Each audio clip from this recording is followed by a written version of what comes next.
Hello everyone. तो कैसे हैं आप लोग? आई होप आप सभी लोग ठीक होंगे और अपनी अच्छे से पढ़ाई कर रहे होंगे। तो आज की वीडियो में हम बात करने वाले हैं बीएमएस सेकंड प्रॉफ के अंदर स्वस्थ वृत्त की। स्वस्थ वृत्त के अंदर हम पेपर नंबर 2 देखने वाले हैं, जिसके अंदर हम देखेंगे चैप्टर नंबर 17, जिसका नाम है पीएससी। ठीक है, पीएससी को हम बोलते हैं प्राइमरी हेल्थ केयर। ठीक, ये काफ़ी इंपॉर्टेंट चैप्टर है। इसमें काफ़ी छोटे छोटे टॉपिक दिए गए हैं और इसमें हम सारे टॉपिक कवर करेंगे। कोई भी ऐसा टॉपिक इसमें नहीं रहेगा जो आपका नहीं होगा। सारे टॉपिक इसमें मैं कवर करा दूंगा। चलो चलो स्टार्ट करते हैं। पहले हम बात करते हैं डेफिनेशन से।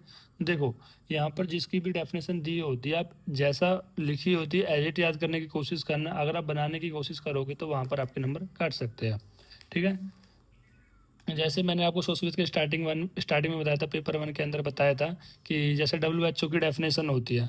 ठीक है, जैसे स्वस्थ हेल्थ की उन्होंने एक डेफिनेशन बता दी कि health is a complete state of physically, mentally, socially wellbeing and not merely absence of disease. ठीक है, तो एग्जैक्ट आपको ऐसी ही लिखनी होती है। तो यहाँ पर भी मोस्टली आपको एग्जैक्ट ही लिखनी होती है जैसी कि वो डेफिनेशन दी होती है। ठीक है, तो सबसे पहले हम देखते हैं यहाँ पर पीएससी के बारे में। पीएससी जिसको हम प्राइमरी हेल्थ केयर भी बोलते हैं, इसकी डेफिनेशन क्या है पीएससी की? PSC is a essential health care based on practically scientifically sound and socially acceptable method of the technology। तो यहाँ पर क्या बताया गया है कि जो पीएससी होता है वो एक इसेंशियल हेल्थ केयर होता है। ठीक है, जो कि प्रैक्टिकली और साइंटिफिकली बेस पर है ये। ठीक है, और ये पूरे सोशली एक्सेप्टेबल भी है। ठीक है, एक्सेप्टेबल मेथड्स और टेक्नोलॉजी, मतलब कि प्राइमरी हेल्थ केयर का मतलब क्या होता है कि आपको ट्रीटमेंट देना है। ठीक है, पेशेंट मतलब जो भी लोग होते हैं उनको आपको ट्रीटमेंट प्रोवाइड करवाना है। तो वो ट्रीटमेंट ऐसा होगा, वो एक्सेप्टेबल होगा, मतलब जो भी उस कम्युनिटी के अंदर रहेंगे, जो भी वो लोग होंगे, लोग उस ट्रीटमेंट को एक्सेप्ट कर पाए। मतलब वो अफोर्डेबल रहेगा, उसका चीप कम रहेगा। ऐसा नहीं है कि वो अमीर होगा तो इनको ही ट्रीटमेंट मिलेगा, ठीक है, आपको नहीं मिलेगा। ऐसा नहीं है, सभी के लिए जो सर्विस है वो प्रोवाइड कराई जाएगी। वही एम होता है पीएससी का। पीएससी एक तरीके से प्राइमरी हेल्थ केयर होते हैं। जैसे आपके गांव में क्या होता है, सरकारी स्कूल होते हैं, ऐसे कुछ सरकारी अस्पतालें होती है। ठीक है, जो छोटे प्राइमरी हेल्थ केयर के बेसिस पे आती है, जो कि क्या करती है, हर जगह आपको कहीं ना कहीं सर्विस देने के लिए अवेलेबल रहते हैं वो वगैरह। तो यहाँ पर यही बताया गया है कि it is made of universal accessible to individual and family in the community and through their full participation at the cost that the community and country can afford. तो यहाँ पर क्या बताया गया है कि यूनिवर्सल एसेबल है हर एक इंडिविजुअल और फैमिली के लिए। ठीक है, जो भी किसी कम्युनिटी के अंदर होते हैं, और इनमें जितने भी कम्युनिटी होती है उन सभी का पार्टिसिपेशन होना चाहिए। और ये जो भी बनाए गए, मतलब जो भी सर्विस है, वो आपकी कंट्री और कम्युनिटी दोनों ही क्या कर सकती है, अफोर्ड कर सकती है। ठीक है, जैसे आप सरकारी जो बसेस हो गई, सरकारी बसेस आते हैं ना, गांव गांव में ट्रीटमेंट देते हैं, प्राइमरी हेल्थ केयर लगते हैं, कैंप वगैरह लगते हैं। वो सारी जो भी हम यहाँ पर सर्विस प्रोवाइड करते हैं, जैसे कि जो गरीब लोग होते हैं, ठीक है, तो उनके लिए भी हम क्या कराते हैं, यहाँ पर हेल्थ केयर प्रोवाइड कराते हैं। तो पीएससी क्या होता है कि पीएससी में आपको 3 चीज़ याद रखनी है। पहला क्या याद रखना है? पहला बताना है आपको, ये यूनिवर्सल एसेसिबल है, मतलब सभी लोग इसे सभी लोगों के लिए है, जितने भी है। ठीक, दूसरा आपको बताना है ये एक्सेप्टेबल है। एक्सेप्टेबल मतलब अफोर्डेबल है, मतलब इसको अफोर्ड कर सकते हैं। ऐसा नहीं है कि इसका प्राइस ज़्यादा है तो उसे केवल अमीर लोग इसे अफोर्ड कर सकते हैं, नहीं, गरीब लोगों के लिए भी पीएससी सेम होता है। देन इसके बाद आता है हमारा इसेंशियल हेल्थ केयर। और ये कैसे होती है? आपकी इसेंशियल हेल्थ केयर होती है। तो 3 चीज़ आती है इसमें। 3 चीज़ कौन कौन सी आती है? पहली आती है आपका यू, दूसरा आता है ए और तीसरा आता है ई। इन 3 चीज़ों को आप याद रखना है, यूएई। ठीक है, तो यूनिवर्सल एक्सेसिबल होता है, अफोर्डेबल होता है और इसेंशियल हेल्थ केयर होता है। तो पीएससी क्या होता है? तो जो पीएससी यहाँ पर जो मतलब बनाया गया है, वो ऐसे लोगों के लिए बनाया गया है, मतलब वो सभी लोगों के लिए बनाया गया है। ठीक है, सभी लोग उसे अफोर्ड कर सके, सभी लोग उसे एक्सेप्ट कर सके। ठीक है, ऐसा नहीं होना चाहिए कि मतलब कोई कुछ ही धर्म वगैरह, मतलब धर्म वगैरह आ गए कि मुस्लिम लोग हैं तो वो ऐसे ट्रीटमेंट नहीं लेंगे। देखा होगा आपने कि जो मुस्लिम लोग हैं, बहुत से आयुर्वेद का ट्रीटमेंट नहीं लेते हैं, या फिर कुछ ऐसे इनका रिलेटिव से कुछ का रिलेटिव कास्ट से कुछ ऐसा इफेक्ट नहीं होना चाहिए। एक्सेप्टेबल होना चाहिए सभी के लिए, कोई धर्म कास्ट वगैरह से कुछ नहीं होना चाहिए, सभी के लिए अफोर्डेबल होना चाहिए, गरीब अमीर सभी के लिए बहुत होना चाहिए। तो ये सब यहाँ पर बताया गया है। आप यूएई से ध्यान रख सकते हो, आप भूलोगे भी नहीं। ठीक है, तो फिर से बता रहा हूँ पीएससी क्या है। पीएससी इसेंशियल हेल्थ केयर होता है, जो कि आपका प्रैक्टिकली साइंटिफिकली साउंड करता है और सोशली एक्सेप्टेबल होता है।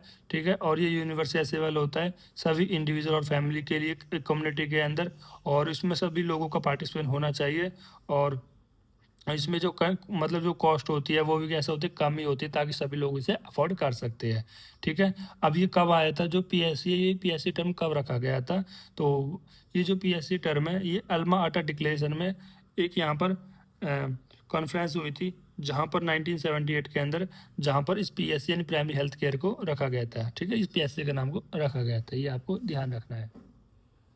ठीक, देन इसके बाद हम बात करते हैं प्राइमरी हेल्थ केयर के कुछ प्रिंसिपल्स के बारे में। प्रिंसिपल ऑफ पीएससी यानी प्राइमरी हेल्थ केयर। तो यहाँ पर कुछ बुक्स में 4 प्रिंसिपल्स हो सकते हैं, कुछ में 5 प्रिंसिपल्स हो सकते हैं। ठीक है, मेनली मैंने यहाँ पर आपको 4 प्रिंसिपल बताई है। जो पहला आता है इक्विटेबल डिस्ट्रीब्यूशन। ठीक है, इक्विटेबल डिस्ट्रीब्यूशन का मतलब क्या है कि जो health for all, not only for who can afford. तो ये बात आप ध्यान रखना, मतलब हेल्थ सभी के लिए होती है। ऐसा नहीं है कि जिन लोगों के पास पैसा होगा वही उन्हीं के लिए हेल्थ होगी। ठीक है, हेल्थ तो सभी के लिए, तो यही बताया गया इक्विटल डिस्ट्रीब्यूशन। ठीक है, जो पीएससी जो बनाई गई है ना, वो सभी की हेल्थ के लिए बनाई गई है। ऐसा नहीं है कि जिन लोगों के पास पैसा होगा वही अफोर्ड कर सकते हैं। तो ये बताया गया है कि health service should be available to everyone without discrimination, बिना कोई भेदभाव के जो हेल्थ है वो सभी के लिए यहाँ पर उपलब्ध होगी। Community participation. कम्युनिटी पार्टिसिपेशन का मतलब क्या है कि जितनी मतलब जो भी कम्युनिटी होगी, मतलब जहाँ पर पीएससी होगा वो उस कम्युनिटी के अंदर, कम्युनिटी आप समझते हो क्या होता है? आप देखो, आपने देखा पहले जैसे कम्युनिटी कैसे बनती है, लोगों से तो बनती है, मतलब जहाँ पर लोग रहते हैं, बहुत सारे लोग रहते हैं, उसी को हम क्या कहते हैं, कम्युनिटी कहते हैं। ठीक है, बेसिकली। तो यहाँ पर भी आपको ध्यान रखना कि कम्युनिटी कहते हैं बहुत सारे जो लोग हैं उन सभी का पार्टिसिपेशन होना चाहिए पीएससी के अंदर। ठीक है, एंड देन दूसरा होता है inter coastal coordination. Inter coastal coordination करने का मतलब है जो डिफरेंट डिफरेंट सेक्टर्स हो गए, जैसे कि हमारा हेल्थ से एजुकेशन हो गई।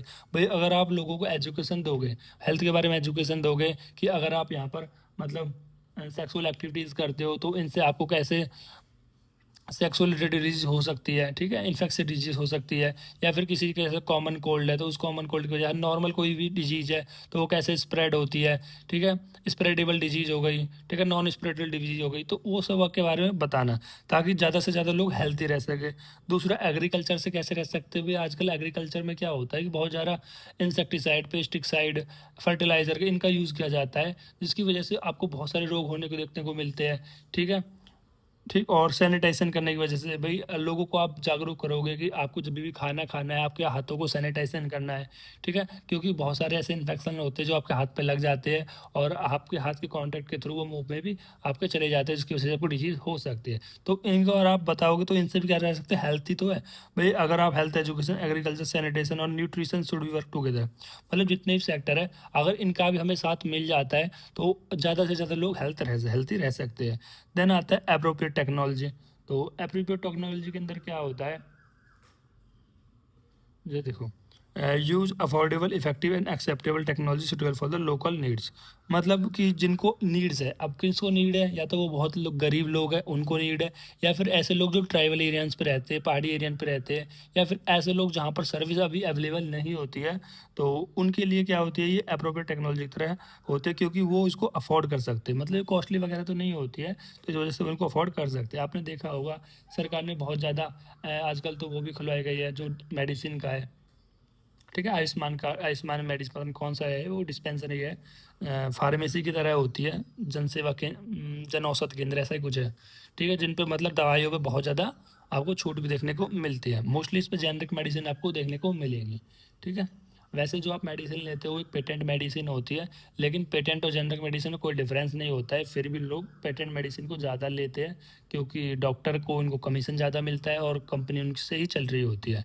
ठीक है, तो सरकार ने वो जेनरिक मेडिसिन करके अलग अलग फार्मेसी बहुत जगह खुलवाई भी गई है, ताकि वही दवा आपको कम से कम प्राइस में मिल सके और सभी आप उसे अफोर्ड कर सकते हैं। ठीक है, देन इसके बाद आता है एलिमेंट ऑफ पीएससी। तो एलिमेंट ऑफ पीएससी यानी प्राइमरी हेल्थ केयर के 8 एलिमेंट्स होते हैं जो काफ़ी इंपॉर्टेंट है। देखो इसकी ट्रिक से याद रखना, ई से आप याद रखना कि education about prevailing health problems on and methods of preventing and controlling them. तो यहाँ पर बताया गया है कि जो आने वाली जो प्रॉब्लम्स है उनको फैलने से, ठीक है, या फिर कौन कौन से ऐसे मेथड है जिनसे आप उन डिजीज़ को प्रिवेंट कर सकते हो और कंट्रोल कर सकते हो, उन सभी के बारे में एजुकेशन देना है। ठीक है, एजुकेशन देना है। और दूसरा क्या करना है, एल से क्या आ जाएगा, लोकल एंडेमिक। तो लोकल एंडेमिक ध्यान रखना कि prevention and control local endemic disease. ठीक, फिर तीसरा ई से आ जाता है, ई से यहाँ पर आता है essential drugs, provision of essential drugs, मतलब सभी को जो इसेंशियल ड्रग्स होती है वो प्रोवाइड करानी होती है। कहाँ पर प्रोवाइड कराते हैं? बेसिकली यहाँ पर जो पीएससी लिया गया है ना, वो मोस्टली ऐसे एरिया पे लिया गया है जहाँ पर फैसिलिटीज़ नहीं है, जो गांव साइड है, देहात साइड है, ठीक है, जहाँ पर जो स्टोर वगैरह नहीं है, मेडिसिन नहीं है, तो वहाँ पर प्रोवाइड कराना। अगर आपको अभी शायद इतना रिलेट नहीं कर पा रहे हो, क्योंकि आप जैसे बहुत से बड़े शहरों में रहते हैं, ठीक है, मेट्रो सिटीज़ में रहते हैं, तो आप इन चीज़ों को थोड़ा नहीं रिलेट कर पा रहे। जो लोग गांव से रहते होंगे या उससे भी पिछड़ी जाति से होंगे या उससे भी वहाँ से होंगे, तो जहाँ पर फैसिलिटीज़ नहीं है, तो उनको ये चीज़ पता होती है, ठीक है। वहाँ पर आते हैं ना कि लोग आते हैं और मेडिसिन डिस्ट्रीब्यूशन करते हैं, ठीक है, और बहुत से एनजीओ खुले होते हैं, ठीक है, बहुत सी चीज़ होती है। देन उसके बाद maternal and child health care including family planning. तो एम से क्या आ जाएगा हमारा? मैटरनल और चाइल्ड हेल्थ। मतलब मैटरनल किसको बोलते हैं? ऐसी मदर जो बच्चे को जन्म देती है, ठीक है, और उसका जो बच्चा है, इन सभी की किस तरह से केयर कर सकती है, मतलब जिसने अभी बच्चे को जन्म दिया और वो जो बच्चा है, उन दोनों की केयर किस तरह से कर सकते हैं, ठीक है, और इंक्लूडिंग फैमिली। भाई अब क्यों कर रहे हैं? एक तरीके से पीएससी क्यों, कहीं ना कहीं आपको हेल्थ को मेंटेन करना है, आपकी हेल्थ को ठीक रखना है, ठीक है। तो अगर वो पहले से इनको सब ज्ञान दे देंगे, भाई अभी आपका बच्चा हुआ है, आपको ज़्यादा काम नहीं करना है, 3 महीने रेस्ट करना है, ठीक है, और तुरंत आपको बच्चा नहीं कर लेना है, करीब करीब करीब 3 से 4 साल गैप रखना है, ठीक है, वो सिर्फ बच्चे के लिए जो भी न्यूट्रिशन है, या मदर के लिए जो भी आपके कैल्शियम के जो न्यूट्रिशन है वो सब प्रोवाइड कराना, बच्चे के लिए ग्रोथ के लिए जो न्यूट्रिशन वो प्रोवाइड कराना, इम्यूनाइजेशन कराना, वैक्सीन वगैरह वो सब चीज़ें, ठीक है, और फैमिली प्लानिंग के बारे में भी बताना। एक्सपेंड इम्यूनाइजेशन फिर आ जाएगा, एम हो गया, और ई से आ जाएगा हमारा एक्सपेंड इम्यूनाइजेशन, ठीक है, इम्यूनाइजेशन को बढ़ा सकते हो। फिर इम्यूनाइजेशन ज़्यादा होगा तो इन्फेक्शन अगेंस्ट इन्फेक्शन डिजीज़ कम होंगी। फिर हमारा एन से आ जाता है न्यूट्रिशन फैक्टर, कि आपको न्यूट्रिशन देना है, कि promotion food supply in proper nutrition देना है सभी को। और फिर टी से आता है अप्रोप्रिएट ट्रीटमेंट, टी से क्या आ जाता है? ट्रीटमेंट आ जाता है, जो भी कॉमन डिजीज़ हो सकती है, फीवर, कोल्ड, राइनाइटिस, ये सब चीज़ें, और इंजरी, ठीक है। और 8वें बार एस से क्या हो जाएगा? सैनिटेशन, ठीक है, वो अपने हाथ पैर को क्लीन रखो अच्छे से, तो वो सैनिटेशन के अंदर आ जाएगा। मतलब वही है कि आपको अच्छी तरह से पानी की सप्लाई होनी चाहिए और बेसिक सैनिटेशन वगैरह होना चाहिए। तो ये 8 एलिमेंट है। अब देखो यहाँ पर ये तीनों ही चीज़ काफ़ी इंपॉर्टेंट है। पहला क्या है कि पीएससी की डेफिनेशन, पीएससी की जो वर्ड कहाँ से आया है? जब एल्मा आटा डिक्लेरेशन, मतलब यहाँ पर एक कॉन्फ्रेंस हुई थी 1978 में, जहाँ पर पीएससी को लागू किया गया था, मतलब पीएससी वो नाम आया गया था। इस प्राइमरी हेल्थ केयर के अंदर बताया गया है कि हमको एक ऐसी हेल्थ प्रोवाइड करानी है जो सभी के लिए हो, वो सभी गरीब के लिए हो, अमीर के लिए हो, सभी के लिए हो, मतलब यूनिवर्सल हो, ठीक है, और बहुत कम प्राइस पर हो, सभी लोग इसे एक्सेप्ट कर सकते हैं, जो उस कम्युनिटी के अंदर जो लोग रहते हैं वो सभी लोग उसे एक्सेप्ट कर सकें, ठीक है। तो फिर उसके बाद उसके कुछ प्रिंसिपल बताए। इसके क्या क्या प्रिंसिपल है? पहला ये बताया कि इक्वल डिस्ट्रीब्यूशन, मतलब कि यहाँ पर जो है प्राइम जो पीएससी होगी वो सभी के लिए इक्वल होगी, यानी यहाँ पर सभी की हेल्थ को बराबर देखा जाएगा। ऐसा नहीं होगा जिसके पास पैसे होंगे, जो अमीर होगा, उसकी हेल्थ को ज़्यादा गौर दिया जाएगा, ऐसा नहीं है। हेल्थ जो होगी पीएससी जो होगा सबके लिए सेम होगा।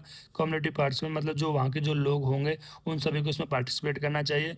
इंटर कोस्टल, मतलब जो अदर सेक्टर्स होते हैं, हेल्थ, एजुकेशन, एग्रीकल्चर, इन सभी को भी यहाँ पर रोल थोड़ा सा करना चाहिए, ठीक है। एंड अप्रोप्रिएट कुछ टेक्नोलॉजीज होती है, मतलब ये अप्रोप्रिएट टेक्नोलॉजी ताकि सभी लोग इसे अफोर्ड कर सकते हैं और ये इफेक्टिव होती है, ठीक है। ये सब चीज़ एलिमेंट मैंने बता दी, 8 एलिमेंट्स, जिनको आप 8 नाम से ही ध्यान रख सकते हो। इसको कैसे आप ध्यान रख सकते हो? इसको आप ध्यान रख सकते हो एक्साइड से, EXEIT, ठीक है। एक्स का मतलब, जैसे एक्स खुद ही बता रहा है कि मेरा मतलब कुछ नहीं है। जैसे यहाँ पर क्या बता रहा है कि एक्स क्या बता रहा है? एक्स खुद ही बता रहा है मेरा मतलब कुछ भी नहीं है। ई से इक्विटेबल डिस्ट्रीब्यूशन, सी से कम्युनिटी पार्टिसिपेशन, आई से इंटरकोस्टल कोऑर्डिनेशन, टी से अप्रोप्रिएट टेक्नोलॉजी। तो एक्स खुद ही बता रहा है मेरा मतलब कुछ नहीं है, एक्स साइड से ध्यान रख सकते हो। पीएससी की डेफिनेशन यूए से यूनिवर्सल होता है, यूनिवर्सल एसेसेबल, अफोर्डेबल होता है, और इसेंशियल हेल्थ केयर होती है, ठीक है। और एल्माटा डिक्लेरेशन 1978 में पीएससी जो वर्ड नाम रखा गया था। और प्रिंसिपल ऑफ पीएससी एक्साइड से याद रख लेना, एक्साइड से, ठीक है। ई से इक्विटोरियल डिस्ट्रीब्यूशन, सी से हमारा कम्युनिटी पार्टिसिपेशन, आई से इंटरकोस्टल सेक्टर कोऑर्डिनेशन, ठीक है। तो ये मैंने इंटरकोस्टल लिख दिया गया, ये गलत हो गया थोड़ा यहाँ पर, इंटरकोस्टल। रेड पेन ये इसी से कर देता हूँ, इंटर सेक्टोरल, ठीक है, इंटरसेक्टरल कोऑर्डिनेशन, और चौथा है एप्रोप्रिएट टेक्नोलॉजी। ठीक, और यहाँ पर 8 एलिमेंट ऑफ पीएससी है। जो 8 एलिमेंट है वो मैंने आपको ट्रिक के साथ बता दिए, सारे ही मैंने ट्रिक के साथ बता दिए, आप इनको याद रख सकते हो। देखो मैं यहाँ पर निमोनिक ज़्यादा क्यों बनाता हूँ, क्योंकि ये थोड़े याद नहीं होते हैं। ठीक है, जैसे जैसे सिलेबस बढ़ेगा आपको चीज़ें याद नहीं होंगी। ठीक है, कॉन्सेप्ट के साथ आपको कुछ निमोनिक्स याद रहेंगे तो आपको लॉन्ग टाइम तक ये याद रह जाते हैं। ठीक है, देन इसके बाद हम बात करते हैं लेवल ऑफ हेल्थ केयर के बारे में। अब देखो यहाँ पर 3 level health care, primary level, secondary level, tertiary level. जैसे कि मैं बात करता हूँ, मान लो कि अभी आपको कोई डिजीज़ हो जाती है, मान लो कि आपको अभी बैक पेन है। ठीक है, वो बैक पेन को आपको नहीं पता है क्या नहीं है। ठीक है, तो आप क्या करोगे भाई, कि जो भी आपके गांव में जो भी डॉक्टर होंगे, झोला छाप होंगे, या फिर पहले के टाइम पे जैसे डाइस वगैरह होती थी, या फिर या नॉर्मल जो वर्कर्स रहते थे जिनको थोड़ी बहुत जानकारी होती थी, आप उनसे दवाई ले लेते थे। उनसे ठीक नहीं होता है तो आप जाते हो सेकंड लेवल पर। सेकंड लेवल मतलब वही कि जो यहाँ पर कुछ मतलब हॉस्पिटल वगैरह में जाते हो कि डॉक्टर साहब मेरे को बैक पेन है 3-4 महीने से, जैसे मैंने कहा मैं ट्रीटमेंट लिया वो ठीक नहीं हुआ, तो आप एक सेकंड लेवल पर चले गए। ठीक है, वहाँ से भी ठीक नहीं होता है तो फिर आप एक बड़े हॉस्पिटल में जाते हो। ठीक है, आपको और भी अच्छे रेफ़र किया जाता है, टर्सरी लेवल। मतलब यहाँ पर क्या हो रहा है कि जो रेंज है, मतलब जो रेफरल है वो बढ़ता जा रहा है। मतलब प्राइमरी लेवल से बड़ा सेकेंडरी लेवल होता है हेल्थ केयर का, और सेकेंडरी लेवल से टर्सरी लेवल, मतलब ये सबसे बड़ा हेल्थ केयर होता है। ठीक है, ठीक, तो इसके बाद हम बात कर, जैसे वो होता है ना कि छोटा डॉक्टर, बड़ा डॉक्टर, मतलब एक अभी एसोसिएट असिस्टेंट है या फिर सुपर है, सीनियर, इस तरह से, कि जैसे होता है ना सुपर, ये मतलब स्पेलिस्ट है, फिर सुपर स्पेलिस्ट है, तो इस तरह से। जैसे प्राइमरी लेवल में क्या होता है, first contact between individual health system, मतलब या प्राइम लेवल में क्या होता है कि जो भी वो व्यक्ति होता है सबसे पहले प्राइम लेवल में ही कांटेक्ट करता है, मतलब नॉर्मल सी बात है। ठीक है, अब इसका फोकस कहाँ पर होता है, लोगों को हेल्थ की प्रमोशन के बारे में बताना। ठीक है, हेल्थ प्रमोशन देना। ठीक है, किस तरह से आप हेल्थ को ठीक रख सकते हो। ठीक, एंड देन डिजीज़ को प्रिवेंशन करना, कि किस तरह से अगर कोई कम्युनिकेबल डिजीज़ यानी स्प्रेडेबल डिजीज़ है उसे कैसे हम प्रिवेंट कर सकते हैं, अर्ली डायग्नोसिस। ठीक है, वो आप बता सकते हो। अगर कोई आपको डिजीज़ के ऐसे लक्षण लगते हैं तो कहीं ना कहीं, जैसे मान लो टीबी का है, अगर तो किसी व्यक्ति का वेट कम हो रहा है तो आपको समझ जाना चाहिए कि जो क्या है टीबी वगैरह हो सकता है। तो अर्ली डायग्नोसिस मतलब लोगों को आप एजुकेशन दोगे ना, उस एजुकेशन से आप क्या करोगे, लोग उससे जल्दी जल्दी अपना डायग्नोसिस कर सकते हैं, अपना डायग्नोसिस करवा सकते हैं। क्योंकि एक्चुअली आप देखना कि मोस्टली जो लोग होते हैं ना, कि उनको कोई डिजीज़ होती है वो इग्नोर करते हैं। अगर कोई इनको डिजीज़ हो रही है वो इग्नोर करते हैं, जब तक इग्नोर कर सकते हैं, जब तक इग्नोर उन पे कर सकते हैं, जब तक उनको एक एक्सट्रीम पेन नहीं होता तब तक उसको इग्नोर करते रहते हैं, और जब ज़्यादा एक्सट्रीम पेन हो जाता है तब जाके वो दिखाते हैं उसको। तो यही आपको क्या देना है कि लोगों को आपको एजुकेशन देनी है, हेल्थ के बारे में एजुकेशन देखनी है। ऐसा नहीं है अगर कोई आपको रोग, कोई डिजीज़ हो रही है तो उसको नेगलेक्ट करना है, नहीं। अगर किसी के कुछ सिम्टम, पूर्व रूप सिम्टम्स आ रहे हैं तो आपको उसको पहचानना है, जल्दी से जल्दी उसको डायग्नोसिस करना है। या फिर वो नहीं करवा पा रहे हैं तो आपको क्या करना है कि वहाँ पर उस गाँवों में उन लोगों को देखो, बातचीत करो, जिन लोगों की एज ज़्यादा हो गई है उनका आप कहीं ना कहीं डायग्नोसिस करो। तो वो सब चीज़ें अर्ली डायग्नोसिस करो, and treatment and common illness and rehabilitation. और जो भी कॉमन इलनेस है, ज्वार, फीवर, मतलब वही फीवर है, निमोनिया है, ठीक है, कॉमन कोल्ड है, तो इन सब का जल्दी जल्दी ट्रीटमेंट करो और या फिर रिहेबिलिटेशन करो। ठीक है, देन इसमें क्या क्या इंक्लूड आते हैं, आपके जो हेल्थ कुछ सेंटर्स आ जाएंगे या विलेज हेल्थ गाइड्स आ जाएंगे। ठीक है, अभी बात करेंगे विलेज हेल्थ गाइड के बारे में, इम्यूनाइजेशन आ जाता है, ट्रेंड दाइज आ जाती है, इन सभी के बारे में हम बात करेंगे धीरे धीरे करके। देन कुछ सर्विस के बारे में बात कर, सर्विस क्या है, इसमें इम्यूनाइजेशन करते हैं बट। ठीक है, जैसे कि आपने देखा होगा ना कि गाँवों में क्या होता है कि कुछ ये दाइज वगैरह आती है, ठीक है, या आंगनवाड़ी वाले आते हैं तो वो क्या करते हैं, आपको टीका लगाते हैं, नवजात शिशु को टीका लगाते हैं, और फैमिली प्लानिंग इसके अंदर आते हैं। इसके एग्जाम्पल क्या होती है, आपके जो भी आपके सब centres and primary health care आ जाती है, पीएससी और सब सेंटर इसके अंदर आते हैं। और सेकेंडरी लेवल के अंदर हमारा डिस्ट्रिक्ट हॉस्पिटल्स आते हैं, और टर्सरी लेवल के अंदर हमारे जो मेडिकल कॉलेज है या फिर जो हमारा एपेक्स इंस्टीट्यूट है, ये सारे टर्सरी लेवल के अंदर आते हैं। देन इसके बाद हम बात करते हैं सेकेंड लेवल पे क्या होता है कि refer from the primary care, मतलब कि जो प्राइमरी लेवल से रेफ़र किया जाएगा सेकेंडरी लेवल पे। ठीक है भाई, sub centre primary health care क्या है, ये कोई हॉस्पिटल वगैरह नहीं है। अगर आप हॉस्पिटल सोच रहे हो, ये कोई हॉस्पिटल नहीं है, ये कुछ सब सेंटर्स है, कुछ क्लिनिक्स है, कुछ हमारे हेल्थ सेंटर्स है। ठीक है, पीएससी, आप एक बार अगर आपको नहीं समझ में आ रहा है तो एक गूगल पे पीएससी सब सेंटर डालना, एक फ़ोटो देखना, आपको आइडिया हो जाएगा। ठीक है, देन उसके बाद आता है हमारे सेकंड लेवल। अब जब यहाँ ठीक नहीं होता कोई पेशेंट, कोई व्यक्ति, तो उसको किसी हॉस्पिटल में यानी सेकंड लेवल पे हम रेफ़र कर देते हैं। तो refer from the primary care, provide specialised medical service, manage by specialist. ठीक है सर, कौन कौन सर्विस इंक्लूड है, कि specialised consultation, hospital admission, basic surgery हो सकती है, डायग्नोस्टिक इन्वेस्टिगेशन होता है। एग्जांपल डिस्ट्रिक्ट हॉस्पिटल्स और जनरल हॉस्पिटल्स के अंदर आते हैं, और कम्युनिटी हेल्थ को कम्युनिटी हेल्थ सेंटर्स इसके अंदर आते हैं। ठीक है, CHC मतलब कम्युनिटी हेल्थ सेंटर्स। देन इसके बाद टर्सरी लेवल है। अब यहाँ पर भी अगर कोई ठीक नहीं हुआ तो उसको हम रेफ़र कर देते हैं टर्सरी लेवल पर। ये हाईली है, ये सबसे हाईली रेफरल यूनिट है। Highly specialise in advance medical care होती है। इसमें usually provide in the teaching and specialised hospitals. तो इसमें क्या होता है, यूजली प्रोवाइड इन टीचिंग और स्पेशलाइज्ड हॉस्पिटल्स, मतलब इसमें टीचिंग दी जाती है और स्पेशल हॉस्पिटल होता है। इसमें कौन कौन सर्विस है, जो में कॉम्प्लेक्स सर्जरी होती है, open heart surgery, organ transplantation, cancer treatment, intensive care service. देखो, जब भी कि देखो आपने ये आसपास देखा होगा कि किसी ने डॉक्टर को रेफ़र कर दिया, डॉक्टर ने सफदरजंग हॉस्पिटल में रेफ़र कर दिया, डॉक्टर ने एम्स में रेफ़र कर दिया। बहुत सारे एम्स हैं, ठीक है, रायपुर का एम्स है, छत्तीसगढ़ का एम्स है, हमारे दिल्ली का सबसे बड़ा एम्स है। ठीक है, तो कहाँ पर रेफ़र कर दिया, तो वो आते थे ना कि डॉक्टर ने इनको कैंसर था तो उसको एम्स में रेफ़र कर दिया। ठीक है, तो ये क्यों रेफ़र किया, क्योंकि वो टर्सरी लेवल थी। टर्सरी लेवल मतलब वो सबसे एडवांस लेवल थी। ठीक है, अब देखो हॉस्पिटल इसके अंदर भी है, हॉस्पिटल इसके अंदर भी है, इसके अंदर सबसे बड़ी है रेफर है। ठीक है, देन एग्जांपल टीचिंग हॉस्पिटल आते हैं। भाई टीचिंग हॉस्पिटल क्या है, मतलब जैसे आपके MBBS वाले हैं, मेडिकल हॉस्पिटल है, आप BMS वाले भी हैं, तो इनमें क्या होता है कि आपको पढ़ाया भी जाता है और उस पढ़ाने के साथ साथ आपको प्रैक्टिस भी कराई जाती है पेशेंट में। तो ये टीचिंग हॉस्पिटल स्पेशलाइज उन्हीं पेशेंट में आप सिखाया भी जाता है, मेडिकल सेंटर्स एंड इंस्टीट्यूट। ठीक है, तो ये देन देखो, अब हम बात करते हैं, ये आपको एक पिरामिड सा दिख रहा होगा, घबराना नहीं, इससे बहुत आसान है, इजी, बहुत ईजी से इसे समझेंगे। देखो, अब यहाँ पर क्या होता है, structure of primary health care at different level. ठीक है, तो जो PSC है इसका एक स्ट्रक्चर बताया गया है हर एक लेवल पे, कि विलेज लेवल पे क्या है, सब सेंटर लेवल पे क्या है, PSC लेवल पे क्या है, CSC लेवल पे क्या है, और रूरल हॉस्पिटल लेवल पे इसके क्या है। तो सबसे पहले हम देखेंगे विलेज, मतलब गांव से स्टार्ट करते हैं। जैसे जैसे आप ऊपर जा रहे हो, जैसे जैसे पिरामिड ऊपर जा रहा है, तो यहाँ पर जो यूनिट है, जो यहाँ पर स्पेशलाइजेशन है, वो बढ़ती जा रही है। तो सबसे पहले हम बात करते हैं विलेज लेवल की। मैं कैमरा को थोड़ा पास में ले आता हूँ ताकि जो चीज़ें मैंने छोटी छोटी लिखी है वो भी आपको अच्छे से नज़र आ जाए। तो सबसे पहले हम यहाँ पर बात करने वाले हैं, ठीक है, देखो, एक मिनट, ठीक है, तो सबसे पहले हम बात करने वाले हैं कि जो हमारा विलेज होता है इसमें 1000 पॉपुलेशन होती है। 1000 पॉपुलेशन मतलब एक विलेज कवर्ड होता है। ठीक है, ठीक, देखो यहाँ पर एक्चुअली में होता क्या है कि जो ये PSC होता है, ये जो प्राइमरी हेल्थ केयर है, ये कुछ यहाँ पर नॉन मेडिकल पर्सनल, ठीक है, जैसे नॉन मेडिकल कौन होते हैं, जैसे कि हमारे कुछ विलेज हेल्थ गाइड कहते हैं ना, एक गांव में यार ये सबसे ज़्यादा मेडिकल के बारे में जानता है, डॉक्टर के बारे में जानता है, उसको पता है कौन सी ड्रग्स देनी नहीं करनी है।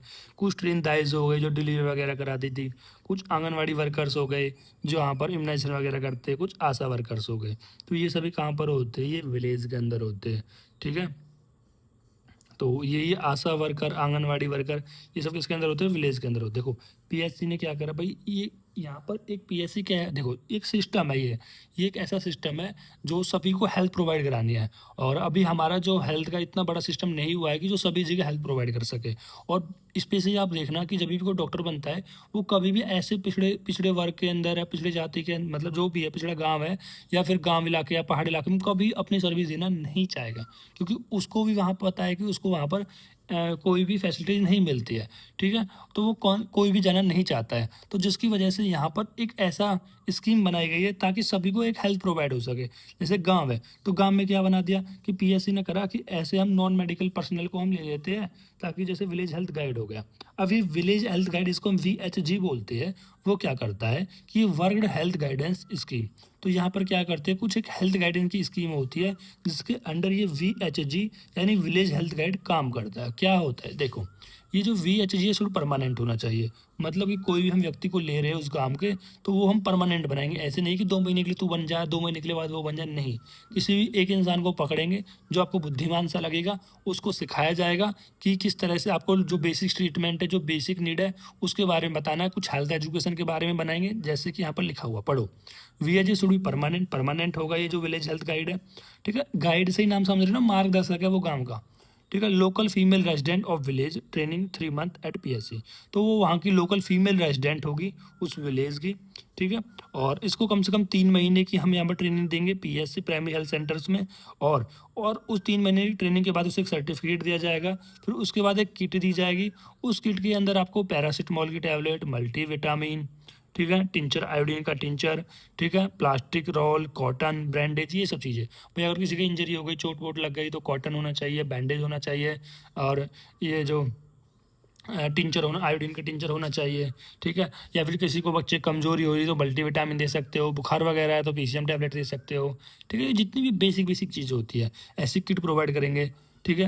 एंड प्रोवाइड है, इसको हेल्थ एजुकेशन देंगे और इसको इम्यूनाइजेशन के बारे में बताएंगे। भाई ये बता देंगे ये टीका आपको 3 महीने बाद लगाना है, ये टीका आपको 6 महीने बाद लगाना है, ये टीका आपको 9 महीने बाद लगाना है। और टीका लगाने के लिए आपको इंजेक्शन का भी बता देंगे कि इंजेक्शन को सबक्यूटनेस कैसे लगाते हैं, ठीक है। नॉर्मली जब भी जो इम्यूनाइजेशन के जो इंजेक्शन होते हैं, नॉर्मली का सारे इंजेक्शन मोस्टली आप देखने को मिलते हैं वो इंट्रामस्कुलर देखने को मिलते हैं, तो वो सिखा देंगे। सैनिटाइजेशन बता देंगे कि किस तरह से अगर खाना खाना है तो आपको किस तरह से हाथों को सैनिटाइजेशन करना है।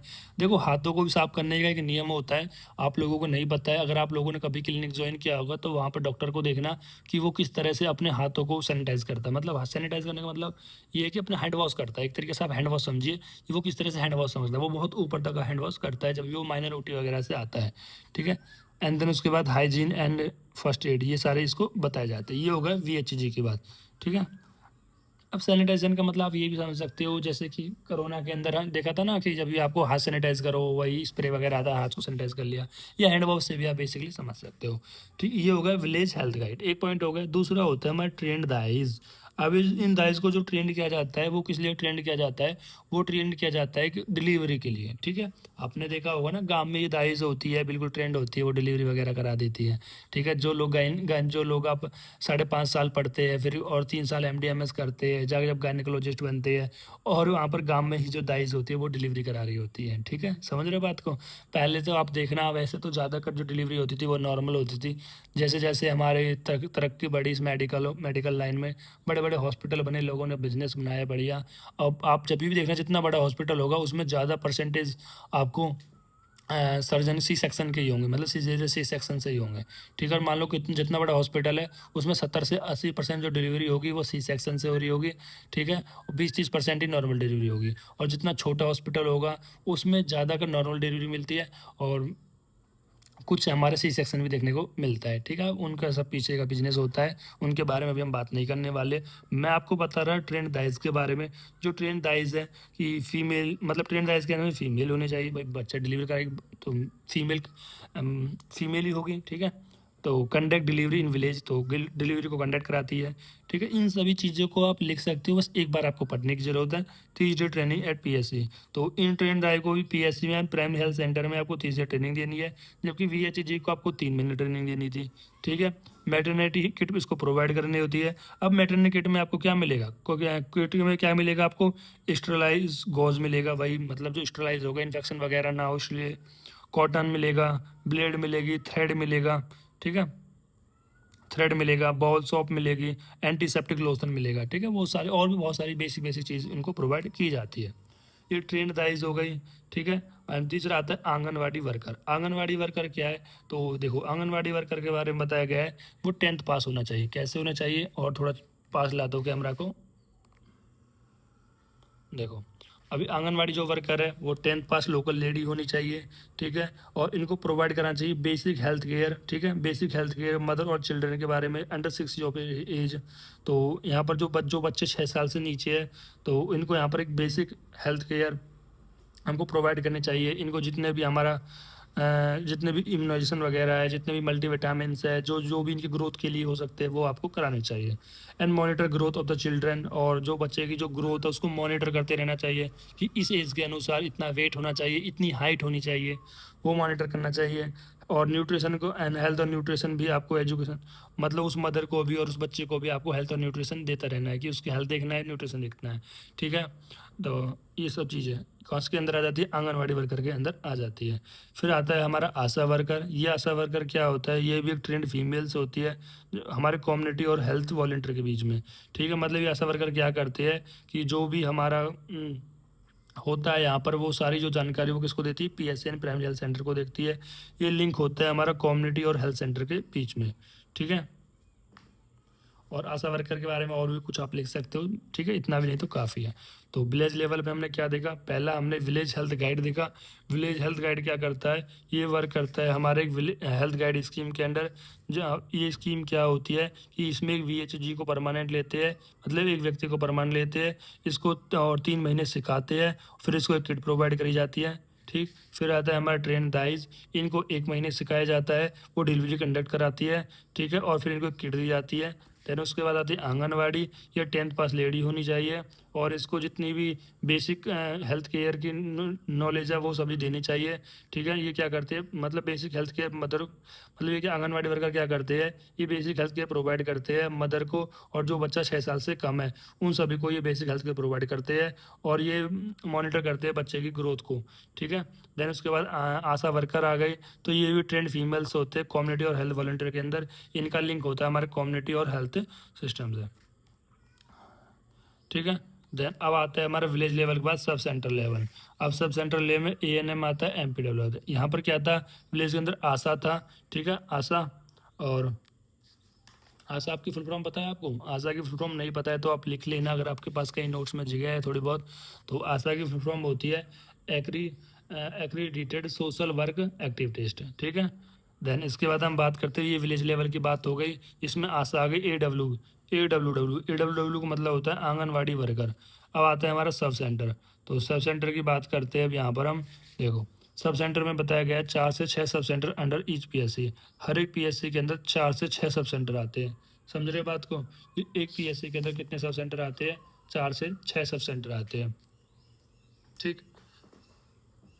इन चीज़ों में कंफ्यूज मत होना कि एक PSC के अंदर 4 से 6 सब सेंटर आते हैं, ठीक है। तो 4 से 6 सब सेंटर आते हैं। दूसरा, और ये और एक सब सेंटर कितनी पॉपुलेशन के लिए होता है, 5,000 पॉपुलेशन, यानी 5 विलेज के लिए। जबकि हमारा विलेज के अंदर कितनी पॉपुलेशन थी, 1,000 पॉपुलेशन थी, यानी एक विलेज कवर्ड था। भाई एक विलेज है तो ठीक, एक सब सेंटर के अंदर कितने कम कम 5 विलेज होते हैं, 5 विलेज के अंदर कितनी पॉपुलेशन होती है, 5,000 होती है, ठीक है। और यदि इसको हम बात कर लेते हैं ट्राइबल और बैकवर्ड, मतलब जो पहाड़ी पे एरिया या जो पिछड़े जाति के एरिया है, तो वहाँ पर आप थोड़ा कम ले सकते हो, जैसे यहाँ पर 5,000 है तो वहाँ पर 3,000 ले सकते हो, ठीक है। जो भी ट्राइबल और बैकवर्ड एरिया होगा वहाँ पर थोड़ी पॉपुलेशन कम ही देखने को यहाँ पर मिलेगी, ठीक है। तो इसका फंक्शन क्या होता है, मदर और child health care, family planning के पूरा चैप्टर है वहाँ पर देखेंगे।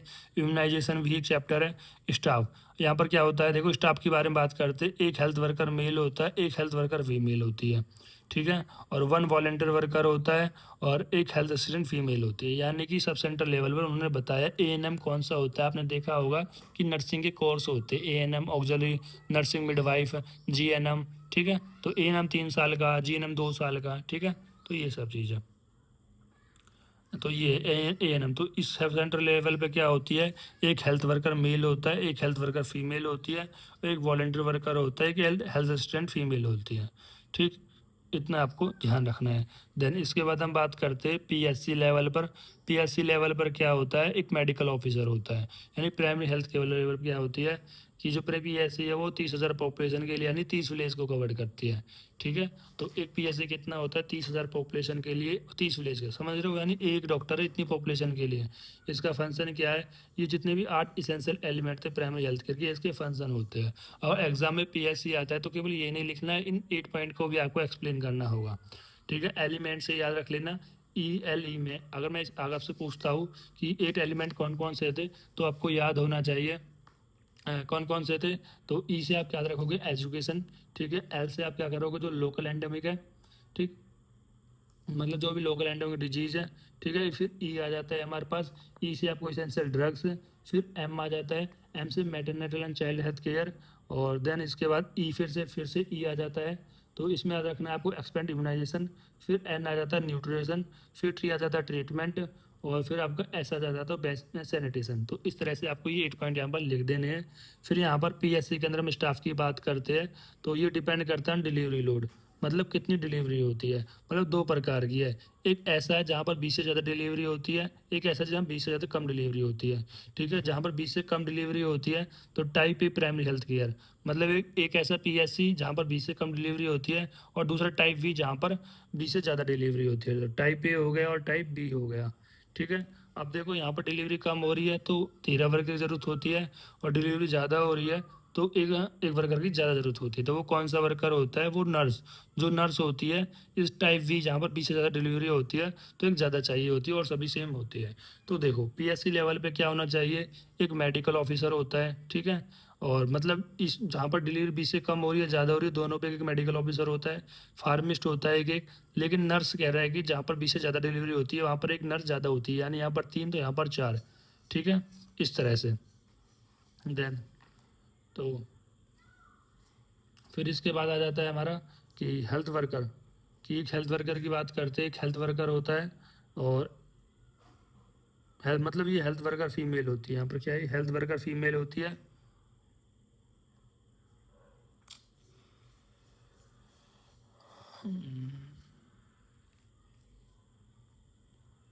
देखो अभी मैं एक बार फिर से बता देता हूँ आपको यार, पता नहीं कैमरा नीचे हो गया, आपको दिखा भी नहीं दिखा। चलो एक बार फिर से बता देता हूँ कि हम बात कर रहे थे यहाँ पर सब सेंट्रल लेवल पर। सब सेंट्रल लेवल पर हमने बात करी कि हमारा एएनएम होता है और पीएमडब्ल्यू होता है। ठीक है, यानी कि सब सेंट्रल लेवल पर आपकी नर्स वगैरह होती है, कोई मेडिकल ऑफिसर वगैरह, कोई डॉक्टर वगैरह नहीं होता है। ठीक है, और सब सेंट्रल लेवल कितने लोगों के लिए होता है, ठीक है, कम से कम 5,000 पॉपुलेशन के लिए होता है, यानी 5 गाँवों के लिए होता है। और ऐसे कितने सब सेंटर होते हैं पीएससी के अंदर, 4 से 6 सब सेंटर होते हैं, मतलब समझ रहे हो। एक पीएससी है, ये एक प्राइमरी हेल्थ केयर, ऐसे 4 से 6 सेंटर, मतलब एक सब सेंटर कितनी पॉपुलेशन के लिए, 5,000 पॉपुलेशन के लिए है। ठीक है, और ऐसे 4-5 सेंटर होते हैं। ठीक है, इसके अंडर होते हैं, पीएससी के अंडर होते हैं। समझ रहे हो बात को मैं क्या कहना चाह रहा हूँ। मैं ये नहीं कहना चाह रहा कि 4 से 6 सब 5,000 पॉपुलेशन के लिए है। मैं ये कहना चाह रहा हूँ एक पीएससी के अंदर 4 से 6 सब सेंटर होते हैं, और एक सब सेंटर के अंदर 5,000 पॉपुलेशन होती है, जिनको करीब करीब हम 5 विलेज के अंदर बराबर मानते हैं। ठीक है, और अगर ये यहाँ पर मान लो ये पिछड़ी जाति के लोग होते, ट्राइबल एरिया होते, ठीक है, या बैकवर्ड ट्राइबल और बैकवर्ड एरियाज होते, तो ये यहाँ पर करीब करीब 3,000 पॉपुलेशन के लिए होते। इसका फंक्शन क्या है, मदर और चाइल्ड हेल्थ केयर प्रोवाइड कराना, फैमिली प्लानिंग के लिए और इम्यूनाइजेशन के लिए। ठीक है, देन इसके बाद हम बात करते हैं पीएससी की, प्राइमरी हेल्थ केयर, जहाँ पर मेडिकल ऑफिसर रहता है। तो ये कितने के लिए होता है, ये करीब करीब 30,000 पॉपुलेशन, यानी 30 विलेज के लिए, यानी एक विलेज के अंदर 1,000 पॉपुलेशन है, तो 30 विलेज के अंदर 30,000 पॉपुलेशन आ जाएगी। इसके फंक्शन क्या है, all 8 essential element of PSC, जो भी पीएससी के 8 एलिमेंट्स है उन ये यहाँ के फंक्शन के अंदर आ जाएंगे। क्या बताए थे, एलिमेंट्स, ये आपको ट्रिक मैंने बता दी थी। ठीक है, तो जैसे कि अगर हम बात करते हैं ई से एजुकेशन देना, एल से हमारा लोकल एंडेमिक डिजीज, और देन इसके बाद ई फिर से एक और ई आ जाती है। तो एक और ई का मतलब है यहाँ पर इसेंशियल ड्रग। फिर एम से हमारा मेटर्निटी एंड चाइल्ड केयर, फिर ई से हमारा expand immunisation, nutrient treatment, and then हमारा सैनिटेशन। तो ये आपको याद रखना। स्टाफ की बात करते हैं तो यहाँ पर देखो दो तरीके से बताई गई है कि वो स्टाफ डिपेंड करते हैं डिलीवरी लोड पर। अगर एक ऐसा पीएससी जहाँ पर 20 से कम डिलीवरी होती है वहाँ 13 वर्कर की ज़रूरत होती है। एक पीएससी वी है जहाँ पर 20 से ज़्यादा डिलीवरी होती है तो यहाँ पर 14 वर्कर की ज़रूरत होती है। इस टाइप ए पीएससी से जो टाइप बी पीएससी है, इसमें एक वर्कर ज़्यादा है। एक वर्कर ज़्यादा क्यों है, क्योंकि यहाँ पर 20 से ज़्यादा डिलीवरी होती है, ऑब्वियसली बात है, ज़्यादा डिलीवरी होती है, लोड ज़्यादा है, तो यहाँ पर एक ज़्यादा कर दिया, कौन, नर्स ज़्यादा कर दी। ये सभी चीज़ सेम है, doctor, nurse, lab assistant, health worker, सभी सेम है, बस यहाँ पर एक नर्स ज़्यादा कर दी, और सब सेम है। अब देखो, अब यहाँ पर मेडिकल ऑफिसर भी एक होगा, फार्मिस्ट एक होगा, नर्स यहाँ पर 3 है तो यहाँ पर 4 है, एक हेल्थ वर्कर फीमेल एक, फिर हेल्थ असिस्टेंट मेल एक, हेल्थ असिस्टेंट फीमेल एक अकाउंटेंट चाहिए, एक लैब वाला चाहिए। ठीक है, तो ऐसे ही फिर उसके बाद एक मल्टी स्किल्ड पर्सन चाहिए, एंड देन इसके बाद हमारा कुछ सैनिटरी वर्कर वगैरह ऐसे चाहिए। तो ये सब यहाँ पर देखने को मिल जाएंगे। कुछ वॉचमैन वगैरह चाहिए, वो सारी चीज़ें आप यहाँ पर बता सकते हो कि वॉचमैन चाहिए, डी वर्कर ग्रुप वाले चाहिए, लैब के चाहिए। भाई अगर आप एक हॉस्पिटल में देखोगे कि हॉस्पिटल में क्या है, डॉक्टर होता है, फार्मिस्ट होती है, नर्स होती है, हेल्थ वर्कर्स होते हैं, हेल्थ असिस्टेंट होते हैं, मेल फीमेल, अकाउंटेंट होता है, लैब होती है। ठीक है, और हमारे कुछ स्किल्ड पर्सन होते हैं, और कुछ वॉचमैन्स होते हैं, यानी जो गार्ड वार्ड होते हैं। ठीक है, जो सब कुछ आने से अंदर रोकते हैं, तो वो सब चीज़ें। ठीक, ये इसके अंदर आपको देखने को मिल जाएंगे। ये हो गया हमारा पीएससी। अब हम बात करते हैं सीएससी की। देखो सीएससी के अंदर क्या बताया गया है, इसके अंदर स्पेशलिस्ट डॉक्टर आते हैं, ठीक है। ये कितने के लिए होता है, 1000 पॉपुलेशन के लिए, यानी 100 विलेज के लिए, यानी एक विलेज के अंदर 1000, तो 100 विलेज के अंदर 1 लाख। तो इसके क्या बताया गया, इसके अंदर 30 बेड होते हैं, और इसमें स्पेशलिस्ट में एक सर्जन होता है, स्पेशलिस्ट सर्जन होता है, स्पेशलिस्ट मेडिसिन होती है, मेडिसिन का स्पेशलिस्ट होता है, ऑब्स्ट्रिक्टिव और गायनेकोलॉजी का स्पेशलिस्ट होता है, ठीक है। अब इन चारों ब्रांचों को जानते हो कि सर्जन यानी एक एमएस होना चाहिए, और एक एमडी इन मेडिसिन होना चाहिए, एक ऑब्स्ट्रिक्टिव मतलब वो बच्चों के लिए होना चाहिए, पीडिया वगैरह के लिए, और एक गायनेकोलॉजियन डिलीवरी वगैरह के लिए, ठीक है। तो वो सब गायनेकोलॉजियन पीडियन, एक एक्सरे एंड लैब मतलब पर सूती का रोग हो गया और बच्चों के लिए हो गया, ठीक है। ये होगा ना बच्चों के लिए। इसके बाद और एक्सरे होनी चाहिए, मतलब बढ़िया एक्सरे और फैकल्टी होना चाहिए। आपने देखा होगा जो बहुत बड़ी बड़ी मशीनें हैं, जैसे कुछ बड़ी बड़ी एमआरआई की मशीनें होती है जो हर एक हॉस्पिटल में नहीं होते, तो वो दूसरे हॉस्पिटल्स में आपको देखने को मिलते हैं। यही बताया गया है, जो एक्सरे और जो लैब फैकल्टी है वो भी आपको अच्छी देखने को मिल जाएगी।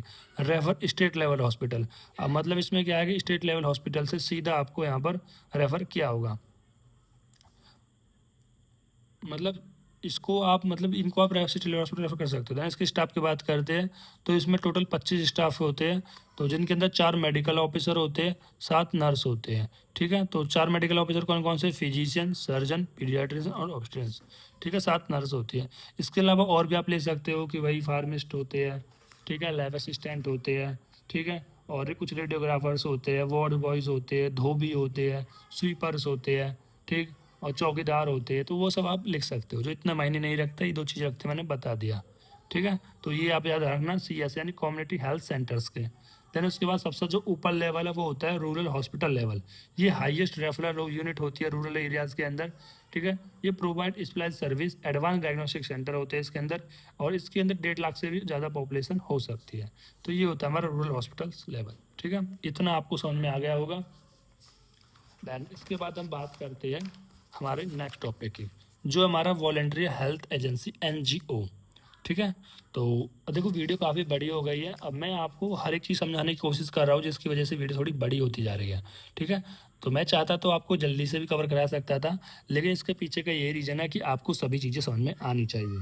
देन हम बात करते हैं वॉलेंट्री हेल्थ एजेंसी यानी एनजीओ के बारे में। देखो इसकी डेफिनेशन काफ़ी इंपॉर्टेंट है। Voluntary health agencies are private, ये कैसी होती है, प्राइवेट होती है, कोई गवर्नमेंट का कोई रोल नहीं होता, नॉन प्रॉफिटेबल ऑर्गेनाइजेशन होती है। इनका जो मोटिव होता है प्रॉफिट कमाना नहीं होता है, तो इसलिए बोला गया नॉन प्रॉफिट ऑर्गेनाइजेशन होती है। That work with commonly participation, मतलब ये क्या करती है कि किसी भी चीज़ में पार्टिसिपेट करती है, तो और प्रमोट करती है, प्रोटेक्ट करती है, improve the health of the peoples, यानी लोगों की हेल्थ को क्या करती है, प्रमोट करने का, प्रोटेक्ट करने का और इम्प्रूव करने का, PPI, promote protect and improve health of the people. मतलब जो एनजीओ होती है, नॉन गवर्न एनजीओ को फ्रॉम नॉन गवर्नमेंटल ऑर्गेनाइजेशन या वॉलेंट्री हेल्थ एजेंसीज, ये क्या करती है कि ये कुछ प्राइवेट एजेंसीज होती है जो कि नॉन प्रॉफिटेबल ऑर्गेनाइजेशन होती है। ये कुछ ऐसी प्राइवेट हेल्थ एजेंसी होती है कि जिनका जो मकसद होता है कोई प्रॉफिट कमाना नहीं होता है। इनका मकसद होता है कि लोगों की हेल्थ को प्रमोट करे, प्रोटेक्ट करे और उनको इम्प्रूव करे, ठीक है। तो वो होती है हमारा एनजीओ। देन उसके कुछ करेक्टरिस्टिक बताइए। ये नॉन प्रॉफिटिंग मेकिंग होती है। इनका जो काम होता है वो सर्विस मोटिव होता है, सर्विस देने का काम होता है, ठीक है। कम्युनिटी ओरिएंटेड होती है, ठीक है, मतलब हर एक कम्युनिटी के लिए होता है कि कोई ब्लाइंडनेस के लिए होती है, कोई न्यूट्रिशन के लिए होती है, कोई सेक्सुअल के लिए होती है, सेक्सुअल एक्टिविटीज़ के लिए कि उनको जागरूक करना है, ठीक है, जो बच्चों के साथ शोषण हो रहा है वो सब चीज़ें। Work for preventive, promotive and curative, ठीक है, वो वर्क करते हैं किसी चीज़ को प्रिवेंट करने में, क्योंकि इनका मत preventive is better than cure, किसी चीज़ को प्रमोट करने में, क्योर करने में, रिहेबिलिटेशन करने में। इनके ऑब्जेक्टिव क्या क्या देखने को मिलते हैं, to promote health and prevent disease, ये प्रमोट करते हैं हेल्थ को और डिजीज़ को प्रिवेंट करते हैं। To provide medicinal care and rehabilitation, ये प्रोवाइड करते हैं मेडिसिनल केयर, रिहेबिलिटेशन। अब ये क्या चीज़ है, ये हम पहले ही बात कर चुके हैं, रिहेबिलिटेशन क्या होता है, ये सब चीज़ें। Then to educate this the मतलब पेपर 1 के अंदर, to educate commonly about health, मतलब इसमें हम मतलब जो भी कम्युनिटी है उस कम्युनिटी के अंदर जो लोग होते हैं उनकी हेल्थ के बारे में उनको एजुकेट करते हैं, और help in maternal child health care के इनके ऑब्जेक्टिव देखने को मिलते हैं। अब इनकी क्या क्या एक्टिविटीज़ देखने को मिलती है कि हेल्थ एजुकेशन, इम्यूनाइजेशन कराना, maternal child health care, family planning, control of the combination disease, nutrition disease, disaster recovery.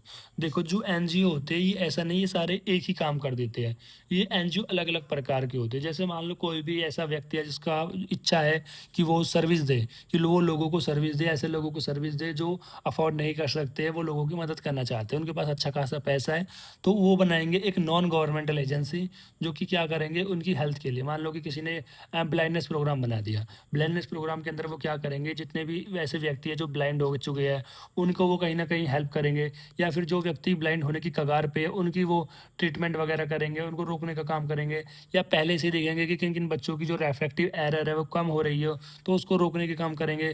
जैसे कि बहुत सारे बच्चों में, बहुत सारे व्यक्तियों के जो एज 45 50 60 एज होती है, कैटरेक्ट देखने को मिलता है, मोतियाबिंद, तो उसको रोकने के काम करेंगे। तो वो अलग अलग प्रकार की एजेंसीज होती है। जैसे कुछ एजेंसी होती है हमारा Indian council for child welfare की, चाइल्ड वेलफेयर के लिए कुछ काउंसलिंग वगैरह होती है, ठीक है, या ट्यूबरक्लोसिस के लिए कुछ प्रोग्राम्स होते हैं, ठीक है, ये फैमिली प्लानिंग के लिए होते हैं कि आजकल लोग 4-4 बालक कर लेते हैं, 5-5 कर लेते हैं, तो वो सब एक प्रकार का यहाँ पर लोगों को गाइड करना, एजुकेशन देना, उनको बेनिफिट बताना, वो सब चीज़ें, ठीक है। अब जैसे यहाँ पर बताया गया है कि इंडियन रेड क्रॉस सोसाइटी होती है, हिंदू कुशट निर्वापन हिंदू कुशट निवारण संघ होता है, ये ICCW, तो Indian counselling of child welfare होता है, या all India blind relief society होती है, ठीक है। जिसमें हम बात करते हैं Indian counselling for child welfare के बारे में, इसके बारे में Indian counselling for child welfare ICCW के बारे में।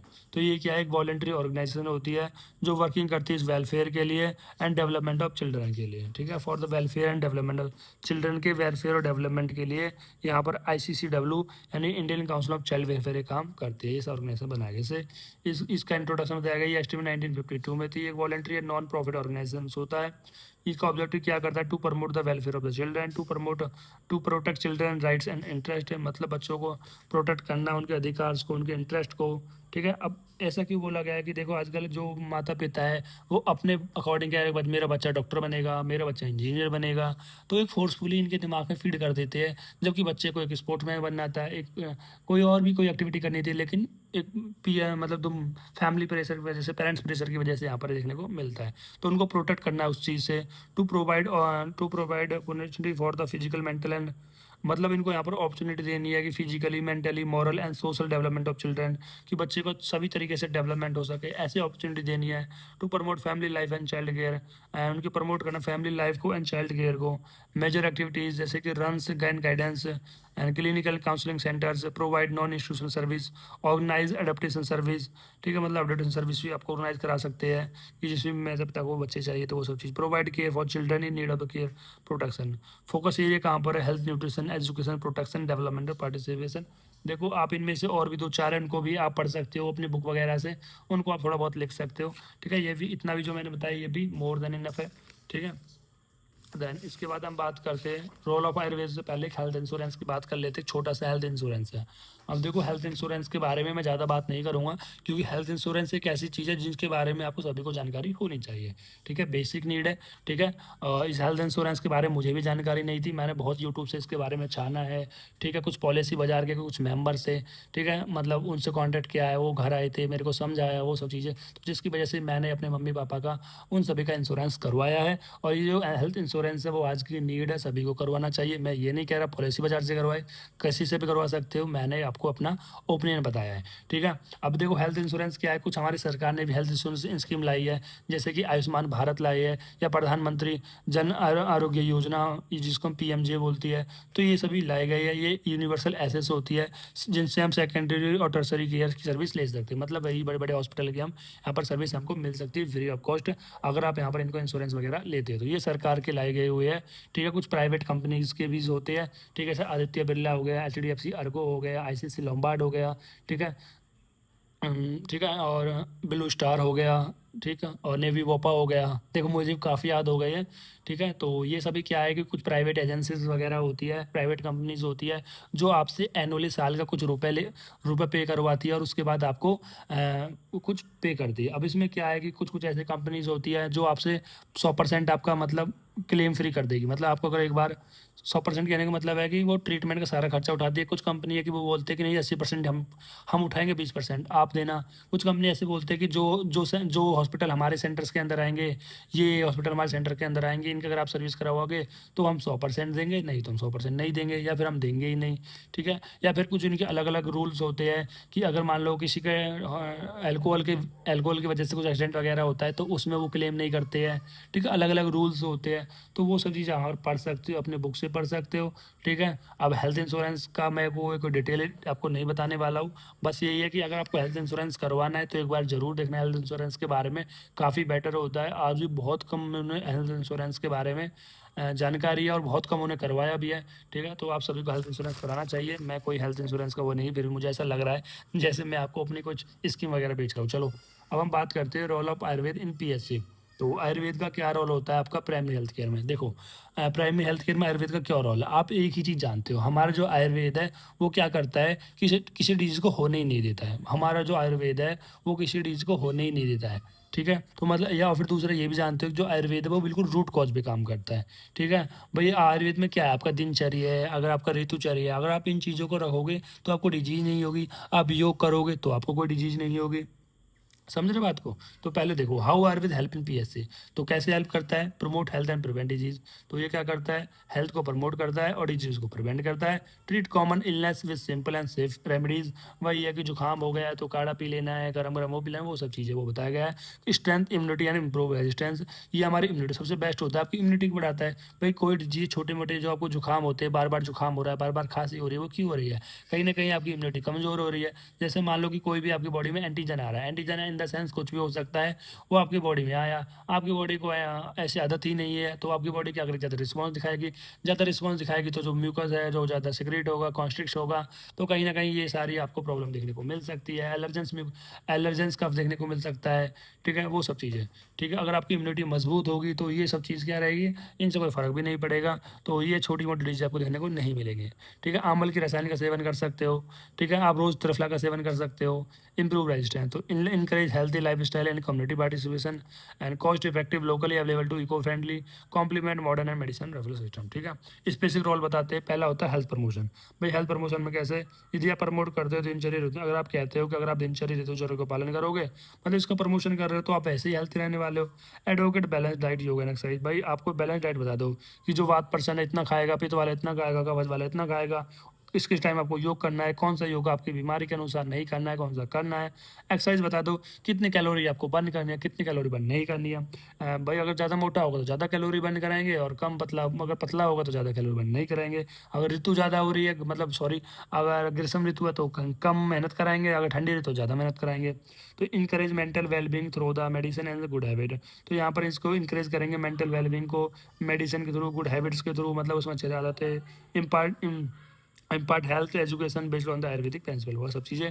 डी फिर डिजीज़ को प्रिवेंशन करना है कि स्ट्रेंथ एंड इम्यूनिटी, मतलब वही आप इस आपकी इम्यूनिटी को स्ट्रेंथ देनी है, किसके थ्रू? रसायन के थ्रू। अमल की रसायन हो गया तो ये होता है। ठीक है, देन उसके बाद यूज आयुर्वेदिक इम्यूनो मॉडिटर, और इसमें आप लोग इम्यूनो मॉडिटर का यूज़ कर सकते हैं, जैसे गुड़ीची हो गया, तुलसी हो गया, अमल की हो गया। ठीक है, तो फिर promote sanitation hygiene and proper life style to prevent disease. Focus on prevention of communication and non communicable disease. Curative care के अंदर क्या है कि provide treatment for the common illness like fever, cold, cough, and use simple, safe, effective and locally available medicine. तो आपको use करना है जो simple, safe, effective and locally available medicine है। Manage acute and chronic condition, emphasise और root cause treatment. ठीक है, तो वही रूट कॉज ट्रीटमेंट आपको देखना है। रिहेबिलिटेशन में हेल्प करना है, recovery and restoration of health. Panchakarma therapy, देखो पंचकर्मा थेरेपी काफ़ी हेल्पफुल होता है रिहेबिलिटेशन कराने में। एंड फॉर डिटॉक्सिफिकेशन, मतलब आपकी पूरी बॉडी के जो भी टॉक्सिक होते हैं उनको बाहर निकालने के लिए, रिजर्वेशन में। ठीक है, useful in life style disorder and stress हो गया, एडिक्शन हो गया, तो उनके लिए भी काफ़ी हेल्पफुल होता है। पोस्ट इलनेस रिकवरी के लिए होता है। Improve quality of life and functional abilities. ठीक है, तो कम्युनिटी हेल्थ सर्विस के अंदर क्या है कि integrate with existing PSC system, can be delivered through sub centre PSC, CHC health and wellness centres, support maternal and child health and encourage community participation and self care. ठीक है, ये काफ़ी मैंने आपको बता दी है। देखो ये कुछ ऐसी बेसिक सी चीज़ें हैं, अगर इनका नाम भी आपको पता है तो उनके अंदर आप कुछ भी अपने आप से लिख सकते हो। ठीक है, बस ये health promotion, disease prevention, curative, rehabilitation, community health service. ठीक है, तो इन 5 पॉइंट को भी लिख दोगे और इनके अंदर आप अपने आप से बना के लिख सकते हो, तो ये भी काफ़ी इनफ होगा। तो इसी के साथ हमारा एक चैप्टर कंप्लीट होता है। मैंने इसके अंदर सभी टॉपिकों को कवर कराया है, कोई भी टॉपिक नहीं छोड़ा है, तो जिसकी वजह से वीडियो भी काफ़ी बड़ी बनी है। फिर भी मैंने आपको सारे टॉपिक इसके अंदर करा दिए हैं। तो अगर आपको ये वीडियो अच्छी लगी है तो वीडियो को लाइक कर ले, चैनल को सब्सक्राइब कर ले और एक प्यारा सा कमेंट ज़रूर कर दे हमारी मेहनत के लिए। करीब 1 घंटा होने वाला है जो नॉन स्टॉपेबल मैं आपके लिए वीडियो बना रहा हूँ। ठीक है, थैंक यू गाइज़।